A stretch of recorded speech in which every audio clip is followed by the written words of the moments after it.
Madame, Monsieur, bonjour. 12h30 partout en Côte d'Ivoire. Vous suivez l'information de la mi-journée sur RTI2 au sommaire.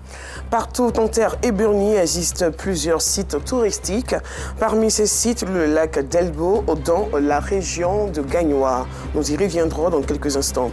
Et puis au Mali, au moins 48 personnes ont été tuées dans l'effondrement d'un site d'orpaillage illégalement exploité dans l'ouest du pays. Et une fois de plus, soyez les bienvenus si vous nous rejoignez. Gagnoa, chef-lieu de la région du Go au centre-ouest du pays, regorge des sites naturels et des espaces de loisirs qui favorisent le développement du tourisme local dans la région. Ces espaces ne désemplissent pas les week-ends et jours fériés.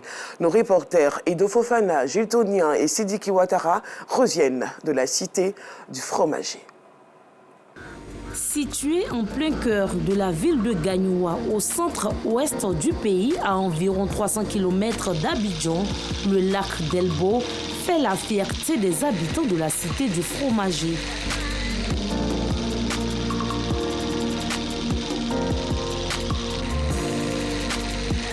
Autrefois petite rivière, il s'étend aujourd'hui sur une superficie d'environ 2 km.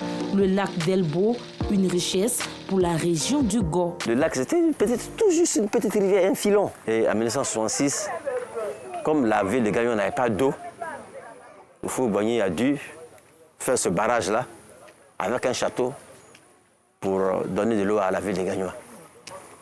Et dans le lac, il y a mis du poisson Cameroun et des carpes. Donc aujourd'hui, le lac la nourrit des gens en poisson. Des milliers d'éperviers qui viennent pêcher. Il y a des canards d'eau douce qui viennent aussi. Sur l'eau, vous les voyez, hein, faire leur balai partout. Aujourd'hui, les gens savent où aller. Là, se déplacer pour aller à San Pedro ou à Abidjan. La même eau là se trouve ici, les mêmes cocotiers. J'invite la Côte d'Ivoire à venir découvrir aussi. Cette étendue d'eau a favorisé la floraison des espaces de loisirs et de détente dans ces périmètres. C'est le cas de Gagnoa Plage. C'est un cadre qui s'étend sur une superficie d'un demi-hectare. Il propose une piscine pour enfants et pour adultes, des pédalos, du jacuzzi, mais également de la pêche.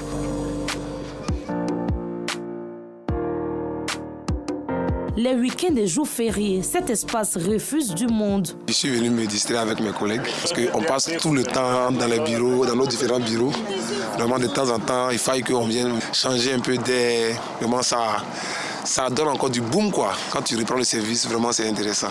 Et puis, il faut dire aussi que vraiment, à Gagnoa, on ne s'entendait pas à ce genre de choses, mais vraiment, aujourd'hui, nous sommes heureux parce qu'au lieu de se déplacer, pour aller jusqu'à Abidjan, pour aller voir ce genre de choses, on a déjà ça.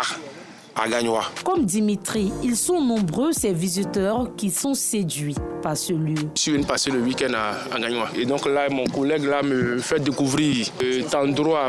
J'ai vraiment apprécié. Et c'est important, c'est bien parce que ça permet aux gens de déstresser.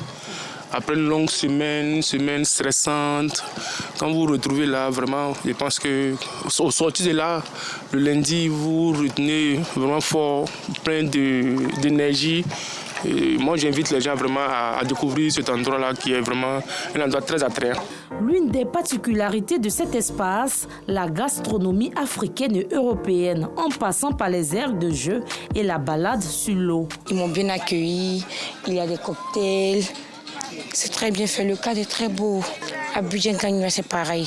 Ce que je vois là-bas, c'est ce que j'ai vu ici aussi. Selon Fernand Niawa, l'un des responsables de ce paysage, depuis son ouverture l'année dernière, ce sont plus de 5000 personnes qui découvrent avec admiration ce site. On a développé l'idée d'à la fois offrir quelque chose de beau à la ville de Gagnoa, de sorte que ça soit un centre touristique, un centre aéré, où chacun des travailleurs, même le citoyen lambda, puisse venir se récréer après un boulot, tantôt pour s'amuser. Au-delà du loisir, l'espace s'inscrit dans la promotion de l'écotourisme et la valorisation de la culture du peuple bété. On veut recréer la vie du village, on appelle ça un peu Gagnoa Village. Gagnoa Village, c'est des cases BT que nous sommes en train de bâtir. Bientôt, ça sera fonctionnel. Puis les gens auront le temps de se reposer là, Comme au village, on a des hôtels du UP ici, mais nous, c'est la vie du village qu'on voudrait recréer. Et puis, nous utilisons ici tout ce qui est énergie solaire. Au coucher du soleil, on assiste à un cadre enchanteur, féerique, agréable, paisible et reposant pour le bonheur de la population de la région du Go.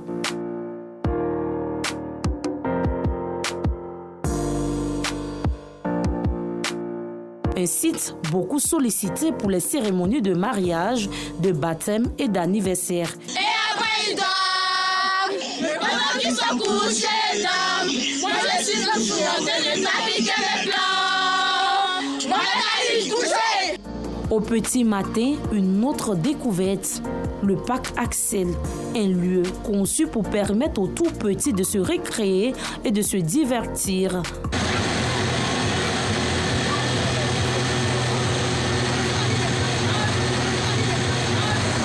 Fête ou pas, ces aires de jeu ne désemplissent pas, toujours du beau monde.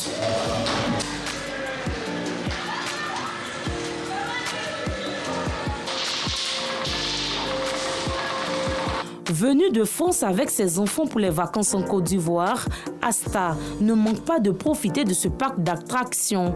Ses enfants et elle sont tout heureux. J'ai entendu parler de ce parc quand je suis venue m'amuser avec les enfants. L'endroit est vraiment jovial, c'est bien, les enfants arrivent à s'amuser. Il y a les jeux pour les enfants, il y a un peu de tout. C'est vraiment bien, oui. La spécificité de ce parc, selon ses responsables, la qualité du service. Ici, les enfants s'amusent, les grandes personnes sont à l'aise, ils viennent passer du bon temps. Bon, si tu veux manger, nous avons de bons menus. Nous avons des lapins, nous avons des pintades de poulets africains. La personne qui vient ne va pas regretter. On accorde un accueil chaleureux, les gens sont souriants, accueillants. En 2023, dans le cadre des Sublimes du tourisme, ce parc a reçu le premier prix du meilleur établissement de loisirs de la région du Go. À Abidjan comme à l'intérieur du pays, le tourisme local est en plein essor. Pour le directeur départemental du tourisme, la stratégie Sublime Côte d'Ivoire vient accompagner et promouvoir ces espaces de loisirs. Toutes les régions sont potentiellement riches et touristiquement riches. Nous avons des émissions radio qui nous donnent l'occasion de parler du tourisme de façon générale dans la région. Le ministère, dans son ensemble aussi, chaque année, organise ce que nous appelons les Sublimes du tourisme, qui donne l'occasion à tous les opérateurs du secteur du tourisme de compétir chacun dans son domaine. C'est pour ça que le projet Sublime Côte d'Ivoire a été initié pour mettre en valeur ces sites-là. Gagnoua a su tirer profit de sa richesse naturelle et séduisante, le lac d'Elbo. La ville entend désormais pérenniser ses acquis.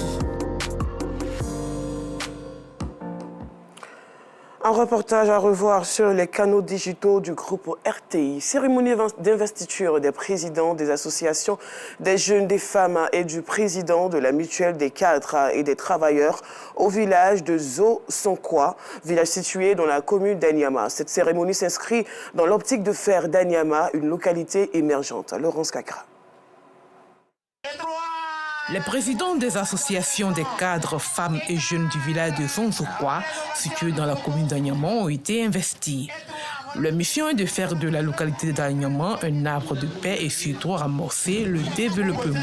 Le plus grand souhait des populations, c'est le développement, c'est l'électrification, c'est revoir la reconstruction des rues, etc. etc. Et donc, dès qu'on va prendre fonction nettement, nous allons voir auprès des autorités comment nous aider à donner un coup de pouce à développer notre village. Nous avons beaucoup d'activités à faire. Par exemple, ici c'est l'attiqué, mais nous pouvons faire autre encore, des cultures vivriers, les contre-saisons.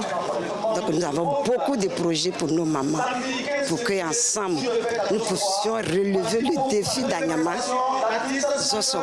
Notre objectif pour nous aujourd'hui, c'est d'abord changer la mentalité de la jeunesse. Parce qu'aujourd'hui, notre jeunesse est vraiment, comme je peux le dire, est vraiment focalisée sur la drogue, la cigarette. Et nous, jeunes, pour l'an 2025, là, notre objectif, c'est de conscientiser la jeunesse d'abord. Parce que si la jeunesse n'est pas conscientisée, tout ce que nous allons faire serait zéro. C'est dans une ambiance conviviale que tous les fils et filles de la commune d'Anyama se sont retrouvés pour consolider leur union. Cette cérémonie est la nôtre. Nous sommes fils d'Anyama, nés à Anyama, grandis à Anyama, évolués à Anyama et nous sommes là pour soutenir nos frères.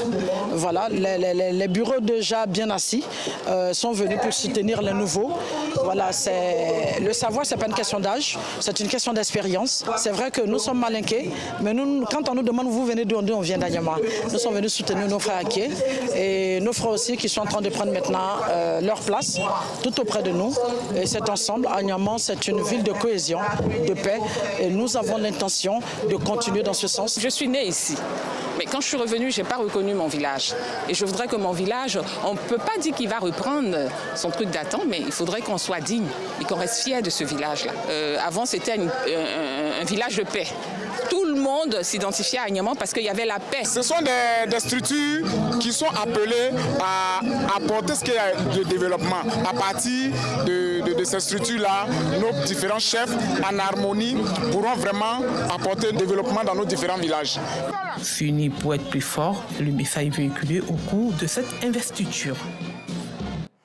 Le musée des cultures contemporaines d'Amantungara d'Abobo a servi de cadre à la dédicace officielle des 14 ouvrages sur le leadership du chef de l'État Alassane Ouattara ainsi que d'autres personnalités du RHDP.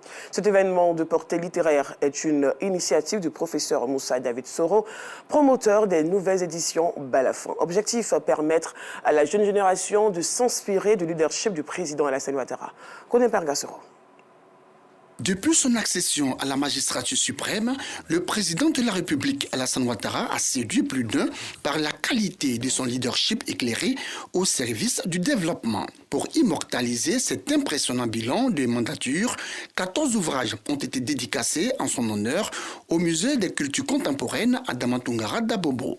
Occasion pour la marraine de ce grand rendez-vous littéraire, Kandia Kamara, présidente du Sénat, maire de la commune d'Abobo, de recommander aux militants du RHDP, mais aussi aux différentes couches sociales, ces 14 ouvrages. Elle n'a pas manqué de saluer le talent et le génie créatif des auteurs. C'est toujours bon d'écrire, de laisser des traces sur ce qui est fait, ce qui existe. Parce que ne le faisant pas, l'histoire peut être travestie. Pour que l'Ivoirien puisse avoir des éléments sur ce qui a été fait, ce qui est fait et ce qui pourrait être fait grâce à la vision d'un homme, son Excellence de Alassane Ouattara, il était important qu'il y ait des écrits. Et c'est la raison pour laquelle je voudrais remercier tous les auteurs. Évidemment, moi aussi j'en fais partie. Le constat est clair. Depuis plus d'une décennie, la Côte d'Ivoire s'est métamorphosée, d'où la fierté de ses filles et fils.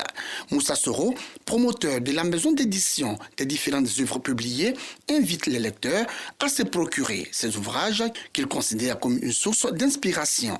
Pour rappel, plusieurs écrivains ont participé à la conception de ces 14 ouvrages sur les actions de développement et du leadership du chef de l'État Alassane Ouattara et d'autres figures des proues du Rassemblement des Oufoutistes pour la démocratie et la paix RHDP qui ont contribué efficacement à l'émergence de la Côte d'Ivoire. Dans l'actualité, hors de la Côte d'Ivoire, c'est un drame qui s'est produit dans une région du Mali, malheureusement coutumière des accidents dans le secteur minier. Au moins 48 personnes sont mortes dans un effondrement sur le site d'une mine d'or illégalement exploitée dans l'ouest du pays. Un bilan particulièrement lourd pour ce nouvel accident. Les victimes sont essentiellement des jeunes femmes. Le drame a eu lieu à Bilali, à Koto. Et pour terminer, un autre appel du président ukrainien dans la crise qui l'oppose à la Russie. Volodymyr Zelensky a appelé ses alliés européens au sursaut face à la Russie, les exhortant à créer une armée commune pour éviter un accord forgé par les Américains dans le dos de l'Ukraine. Voilà la fin de ce journal. Merci de l'avoir suivi. L'actualité revient à 19h30 avec Anissette Konan.